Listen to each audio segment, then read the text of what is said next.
Hello everyone, welcome to my channel baby and mom. तो आज हमारा टॉपिक है कि सी सेक्शन डिलीवरी के बाद या नॉर्मल डिलीवरी के बाद अगर आपका पीठ में दर्द होता है, कमर में दर्द होता है, तो उसका घरेलू उपाय क्या है और ये जो पीठ में दर्द है और कमर दर्द है ये कैसे ठीक होता है, कब तक ठीक होता है, और ये सारे क्वेश्चन जो हैं आपके इस वीडियो से कवर हो जाएंगे। और इस टाइम पे अगर आपके पीठ दर्द हो रहा है तो कौन कौन सी प्रिकॉशंस लेनी चाहिए। तो वीडियो शुरू करते हैं।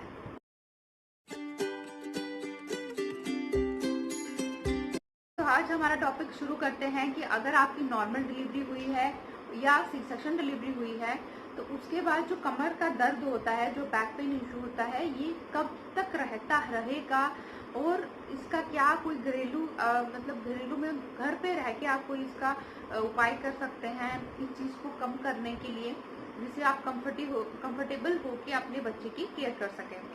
तो आज मैं आपको बताऊंगी कुछ घरेलू उपाय और उसके थोड़ा सा कारण मैं बताती हूँ। एक्चुअल में क्या होता है, जैसे ही प्रेगनेंसी होती है तो प्रेगनेंसी की जो सेकेंड ट्राइमेस्टर है, कुछ लड़कियों को जो है नींद ना आना या पीठ में कमर में दर्द क्यों रहता है, क्योंकि यूट्रस हमारा बढ़ता है। तो हमारा यूट्रस बढ़ता है तो हमारा वेट भी इंक्रीज होता है। वेट इंक्रीज होगा तो हमारे जो घुटने हैं और जो हमारी मांसपेशियां हैं, जो हमारे वेन्स है, उसके ऊपर जो है प्रेशर पड़ता है। तो इसकी वजह से भी जो है हमारा जो है वो कमर का दर्द शुरू हो जाता है।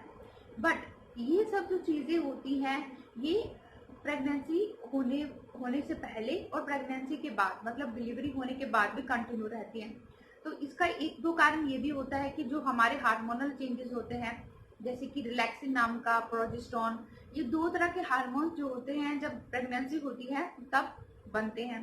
तो रिलैक्सिन के कारण जो है वो पीठ दर्द होता है। एक और कारण होता है कि हमारा जो है वो बैक पेन होता है। सी सेक्शन डिलीवरी में मेन कारण ये होता है कि जो हमारा एनेस्थीसिया दिया जाता है उसके कारण ही पीठ में दर्द होता है।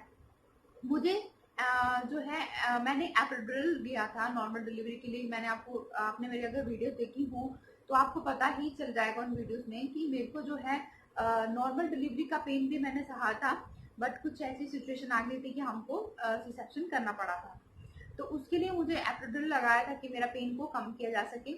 तो जो एपिड्रिल था इट्स लाइक एनेस्थीसिया ओनली। तो एनेस्थीसिया जो है, जब हम एनेस्थीसिया रीढ़ की हड्डी पे दिया जाता है ना, तो वेन जो होती है जिसपे रीढ़ की हड्डी में दिया जाता है वहां की एक छेद हो जाता है। तो छेद होने की वजह से जब तक तो एनेस्थीसिया का असर रहता है तब तक तो वो दर्द नहीं करता, पर जैसे ही उसका असर कम हो जाता है, कम होने लगता है या बिल्कुल खत्म हो जाता है, तो एकदम तेजी से जो है हमारा बैक पेन होना शुरू हो जाता है। इनके बारे में तो मैंने बता दिया। अगर आपकी नॉर्मल डिलीवरी हुई है तो क्या होता है कि जो नॉर्मल डिलीवरी होती है उसमें बहुत ही पेन प्रोसेस होता है और हमारे जो रीढ़ की हड्डी है और जो हड्डियां हैं वो खुलती हैं, ठीक है। तो जो मांसपेशियां हैं उन पे भी बहुत दबाव पड़ता है। कि इसकी वजह से भी सी सेक्शन के बावजूद भी, अगर आपका सी सेक्शन नहीं भी है तो ये घबराने की जरूरत नहीं है अगर आपके पीठ में दर्द है। पर नॉर्मल डिलीवरी वालों को भी बैक पेन रहता है। तो सी सेक्शन वाले सोचते हैं कि नहीं हमको ही बैक पेन रहता है, नहीं नहीं, नॉर्मल वालों को भी बैक पेन रहता है।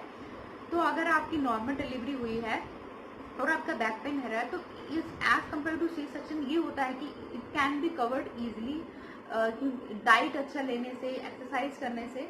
दोनों में ही मैं कहती हूँ कि दोनों को ही कवर किया जा सकता है अगर आप अच्छी डाइट लेती हैं, अच्छी नींद लेती हैं। मेरे केस में मैंने यही देखा है कि मुझे जो बैक पेन हुआ था may be it's a cause of diet and नींद ना अच्छा लेने की वजह से। तो देखिए, अगर हमारा न्यू बेबी हुआ होता है या बेबी को केयर आप ही कर रहे हैं, रात भर आप संभाल रहे हैं बच्चे को, क्योंकि बच्चा रात को बहुत बार उठता है, ठीक है। तो जो संभाल रहा है उसी को पता है कि बेबी को कितना कैसे केयर किया जाता है। तो बच्चा रात को बहुत बार उठता था मेरा, इसीलिए मुझे जो है मेरी नींद पूरी नहीं होती थी। तो नींद ना पूरी होने के कारण से मुझे बैक पेन का इश्यू था और अपना बेबी की केयर खुद ही करनी पड़ती है। तो ये सब जो चीजें होती हैं, बैक पेन होना और सी सेक्शन के बाद और नॉर्मल के बाद, दोनों के बाद भी होता है। कुछ को होता है, कुछ लोगों को नहीं होता है, ठीक है। और अब ये बात आती है, नेक्स्ट क्वेश्चन आता है कि सी सेक्शन डिलीवरी के बाद या नॉर्मल डिलीवरी के बाद भी ये जो बैक पेन रहता है ये कब तक रह सकता है ज्यादा से ज्यादा। देखिए, सी सेक्शन के बाद के बारे में बात करेंगे तो ये जो बैक पेन है ये 6 मंथ तक कंटिन्यू रख सकता है, मतलब शुरू में स्टार्टिंग में स्टार्ट जैसे मतलब सी सेक्शन हुआ और उसके बाद स्टार्ट हो सकता है और ये 6 मंथ तक जा सकता है। 6 महीने के बाद आप अपना प्रॉपर जो है आपका एनर्जी लेवल आ जाता है और आपके जो क्योंकि बेबी भी उस टाइम तक थोड़ा 6 मंथ तक अपना जो है वो थोड़ा सा बड़ा भी हो जाता है और आपका थोड़ा सा वेट जो है वो भी जो है वो धीरे धीरे कम होना शुरू हो जाता है। ठीक है, थोड़ा सा वेट भी कम होता है क्योंकि ब्रेस्ट फीड कराओगे आप। तो सबसे पहला पॉइंट आता है कि आप जो है अपनी बैक पेन को घर पे ही कैसे ठीक कर सकते हो। सबसे पहला पॉइंट आता है, अगर आपको बहुत सीवियर बैक पेन हो रहा है तो गर्म पानी से सिकाई कीजिए या ठंडे चीज से किसी से सिकाई कीजिए। मतलब उसको कहते हैं ना, वो हॉट वाटर का हमारे पास एक आता है, तो वो वाला जो बॉटल ले सकते हैं। अगर नहीं अवेलेबल है तो कोई प्लास्टिक का बॉटल है, उसको अच्छे से ढक्कन को बंद करके अच्छे से उसमें गर्म पानी भरवा लीजिए और उसको कर सकते हैं, उसको पैक पे रखिए, बहुत आराम मिलेगा, मानिए मेरी बात। दूसरी चीज आ सकती है हॉट वाटर जो है उससे जो है वो बाथ लेना, हॉट वाटर बाथ। तो गर्म पानी से अगर गुनगुने, गर्म पानी नहीं, मेरे कहने का मतलब है गुनगुना पानी होना चाहिए। तो गुनगुने पानी से अगर आप बाथ लेते हैं तो आपका जो है पीठ दर्द ठीक हो जाता है। तो जो गुनगुना पानी है, हाँ, तो गुनगुने पानी का आपने क्या करना है, गुनगुने पानी को के अंदर जो है आपको नमक भी डाल सकते हैं। ठीक है, थोड़ा सा नमक डालना है, ज़्यादा नहीं, क्योंकि हमने यूजली देखा है कि अगर आपकी नॉर्मल डिलीवरी है तो आप नमक का प्रयोग कीजिए, सी सेक्शन है तो भी कर सकते हैं, कोई इशू नहीं है। तो नॉर्मल जो गुनगुना पानी होता है उससे थोड़ा सा बॉडी की सिकाई भी हो जाती है और आपको बहुत ही अच्छा लगेगा। तीसरी चीज मैं बताती हूँ कि अगर आपने जो चीज मैंने की थी, गुनगुना पानी में आपने क्या करना है, मेथरे होते हैं, मेथरे, जिनको मेथरे बोलते हैं, तो उनको जो मैं आपको फोटो में दिखा दूंगी, उसमें क्या है, आपको गर्म पानी में उनको उबालना है। ठीक है, ये देसी नुस्खा है, उसको आपको गर्म पानी में उबालना है। गर्म पानी उबालने के बाद आपको जो है ज़्यादा नहीं, थोड़े से लेके उनको गर्म पानी में उबालिए और उसको जो है जिस गुनगुने पानी से या नॉर्मल पानी से आपको नहाना है उसमें डाल दीजिए। मेरे बात मानिए, गुनगुने पानी से नहाइए और उसमें उस पानी को डाल दीजिए, तो उससे नहाइए। उससे बहुत आपका जो अगर बॉडी पेन हो रहा है, पूरी पीठ में दर्द हो रहा है, बॉडी में पेन हो रहा है, वो एकदम से चला जाएगा और बहुत ही उससे फायदा होगा। आप ये करके देखिए। फोर्थ थिंग आप क्या कर सकती हैं, जो है आपकी जो वॉक है वो स्टार्ट कर सकती हैं। अब वॉक कब स्टार्ट करना चाहिए, जैसे आपका सी सेक्शन हुआ है उसके 1 वीक के बाद और 15 दिन के बाद कोई इशू नहीं है, 1 दिन के बाद भी स्टार्ट, सॉरी 3 दिन के बाद हम हॉस्पिटल से बाहर आ जाते हैं, तो आप 1 वीक के बाद स्टार्ट कर सकती हैं वॉक।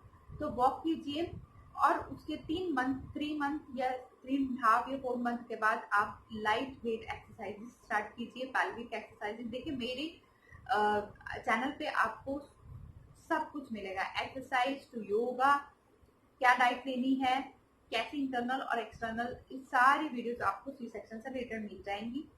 कब आपको कौन सी एक्सरसाइज करनी है, पैल्विक एक्सरसाइज कैसे करनी है, सब वीडियो मिल जाएंगे।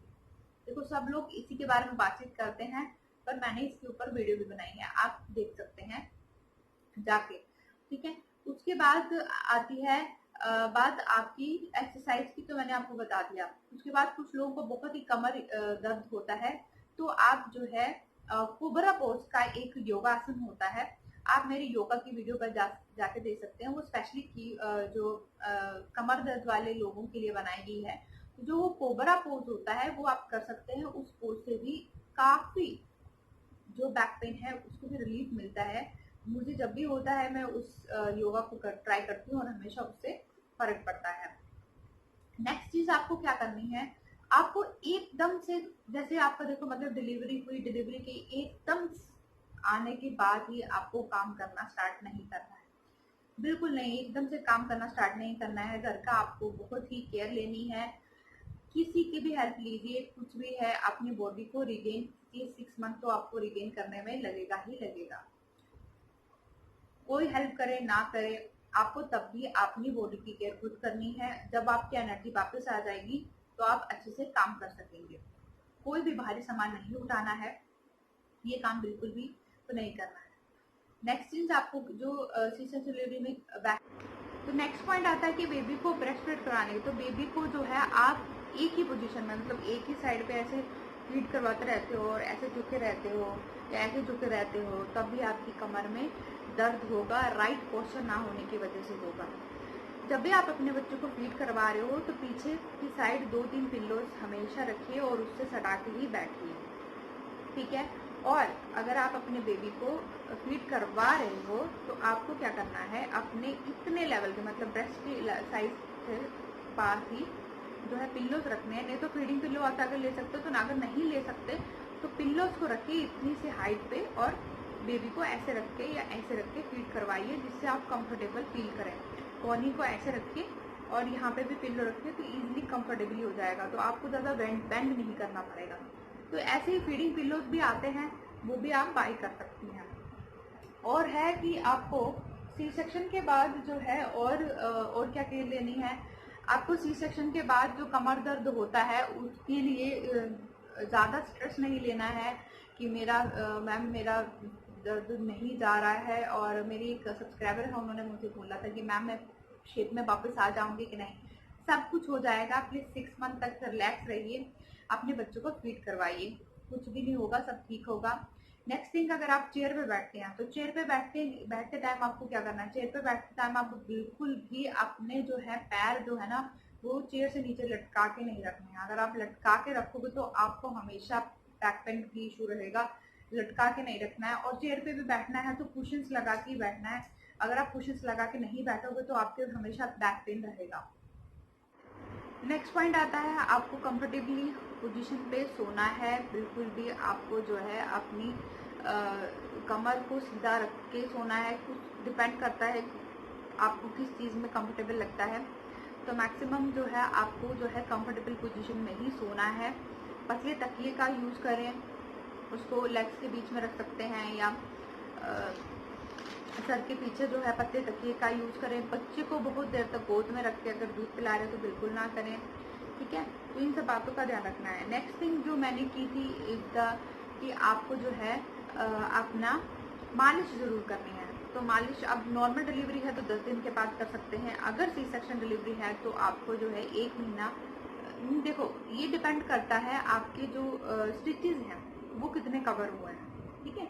अगर आपके स्टिचेस को मतलब पेन नहीं हो रहा है, कुछ इशू नहीं है, तो आपको जो है बिल्कुल मसाज लेनी चाहिए, फुल बॉडी मसाज लेनी चाहिए। बट जो सी सेक्शन का एरिया है, ये बात ध्यान से सुन लीजिए, सी सेक्शन का एरिया जहाँ स्टिचेस लगे हैं वहाँ जोर नहीं लगाना है, और जो उसका एरिया होता है आसपास का स्टमक का एरिया, वहाँ जोर नहीं लगाना है।